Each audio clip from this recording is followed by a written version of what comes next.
Coach, you have experience with Power Four programs, and you'll be up against the best of the best now with this team. What's the message that you have for the team to get ready for the tournament? I mean, I really don't think the message changes, whether it's our approach throughout the season, whether it's been in the conference tournament or now even heading into the postseason. Always preparing to go in to win, and certainly would love to go win in the postseason here. Take us inside what it's like preparing for this moment, because I'm sure you had a handful of teams you thought maybe it could be. Do you know anything about Stephen F. Austin yet? I don't. The most I know about Stephen F. Austin is the Angel used to play there. So maybe she'll have a little insight. Her head coach when she was playing there is now the head coach at West Virginia, but the assistant coach then took the program over. So but we haven't had any familiar teams that we've played. Much different type of schedule, much different conference. We'll do a crash course tonight, and we'll get ready to go. I think obviously we've got a quicker turnaround than we probably anticipated. Didn't really anticipate maybe being in the play-in game, so a little bit surprised there. I think probably the biggest thing ends up being just a quick turnaround. We just got off the bus about an hour ago, after leaving at 8 a.m. this morning, driving back from Huntsville, Alabama, and to have played 3 days in a row. We'll have to do a quick prep with the team, and we'll probably fly there tomorrow and have to be ready to play Wednesday night. But I think our kids would rather play a game than practice right now, so hopefully we can just keep the momentum going. Coach, you've always been methodical about one game at a time, yet the end result is just 5 games away. But why is it so important to stick with one game at a time during a tournament like this? Well, I think you can't focus on the past, and you can't get too far ahead of yourselves. I think you really have to really focus on the moment and what the task is at hand, and that's just kind of always been my approach. I think it's the best way to stay focused, and there's a lot of emotion, a lot of momentum coming out of this past weekend. Today was probably the shortest 10-hour bus ride that I've ever had. Just kids excited, our staff is excited, playing the game again on the TV.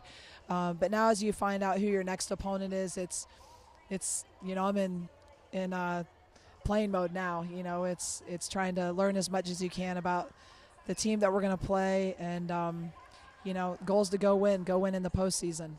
2 years ago, you were 2.6 seconds away from getting to this moment, and it got taken away from you. Do you think about that at all when you guys were coming down the stretch yesterday, or that's ancient history? No, I mean I didn't. I certainly didn't think about it in the moment and in the game, but certainly it's a memory that's doesn't seem that distant from 2 years ago. There's no question about it.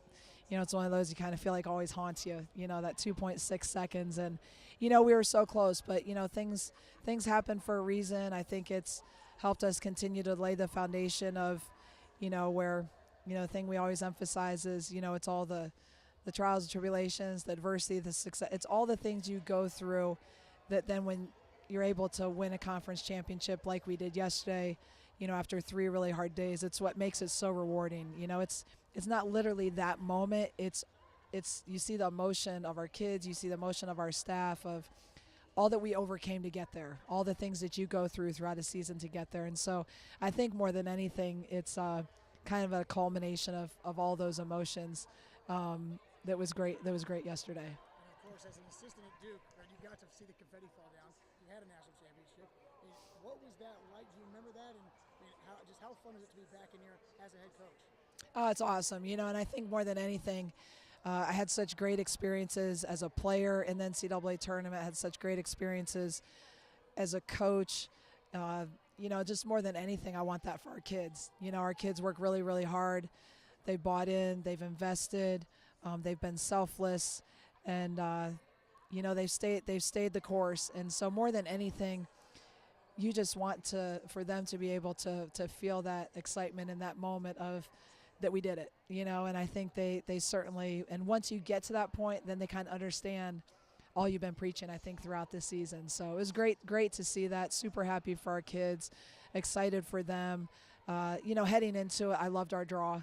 I just felt like matchup-wise, we were excited to play Middle Tennessee again. We weren't going to lose to them again. I had full confidence in that. And then, you have a tough road having to beat a team 3 times with FIU.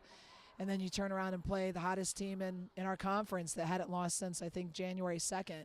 But I felt like when we lost at Louisiana Tech by 1 at their place, said we'll play them again, and I didn't think there was any question that we would beat them that third time around.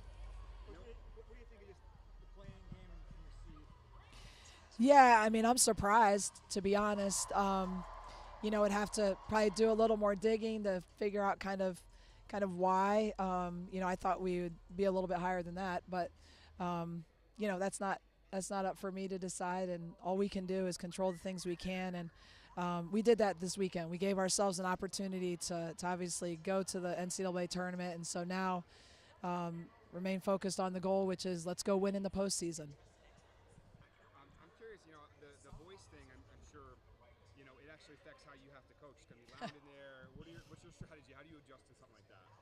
My voice sounds great today compared to what it sounded like yesterday. And, it's funny because I've never really lost my voice before. It sounds a lot better, I think, on TV than it did in person, from what I've heard. But I didn't have much of a voice yesterday, but one of the things we talked about, I told our kids kind of jokingly, but I've been trying to get them to talk all year. So, hey, they really kind of had to step up in that way. And a lot of times, especially, it's great playing in front of our fans because a lot of times they can't hear me and it's a lot of lip reading anyway.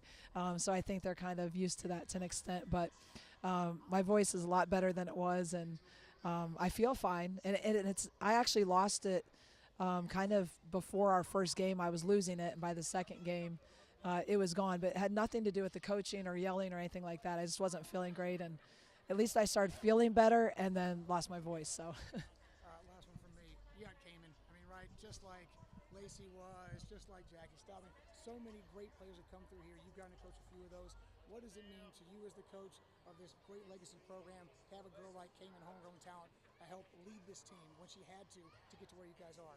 Yeah, I think it means the world to everybody in this community. I think just having, the local high school legend, the kid that, everybody's been watching, everybody's been cheering for, and to see her come in and live out her dream of being able to put a Lady Bear uniform on is just awesome, and I couldn't be more happy for her family. It's not easy, it's not easy being in the role that she was in, coming in as a freshman, even to her role now, and she's had to change and adapt with that role. And people don't know all that goes on behind the scenes in terms of just the extra work, the film sessions, that part of it, but then just how tough it is to feel the weight of being a leader on a team that has the expectations for so long in a community that just expects the Lady Bears to be in the postseason, and so and to win. And she's just done that with grace, and just proud of the way that she's always kind of approached the success, how she's approached the bumps in the road, and to see just her achieve what she did yesterday. Especially you look at the beginning of that game. I mean, she just put us on her back, and she was ready to go. There were no nerves. It was just a go take this game mentality, and just really, really happy for her. And just for her to be the local hero that little kids can look up to, that so many of our fans that have been around a long time have seen her grow up. It's really cool. Coach, I haven't had a chance to talk to you since the Conference USA Player of the Year was picked. Just want to get your thoughts on their selection, and what message do you think Kamen sent to the league in this tournament? I don't think really I don't think Kamen was. I don't think I was. I don't think any of us are going into that tournament thinking, hey, we got to send a message who has the Player of the Year. And but I think if you watch the beginning of the game, there's no question in my mind. I was like, that's our Player of the Year. There's no question about it. And the way that she came out and approached that game and just attacked that game, and just really, I think, settled everybody down and just had that assertive mentality. We know all that Kamen has meant to our program. She took the league by storm this year, and but I think as Kamen always does, she's not focused on herself. It's about doing whatever she has to do to help us win, and that remains her focus. That's been our focus. And however individual awards are handed out, that's for other people to decide. But I know winning this conference tournament means way more to her than winning the Player of the Year.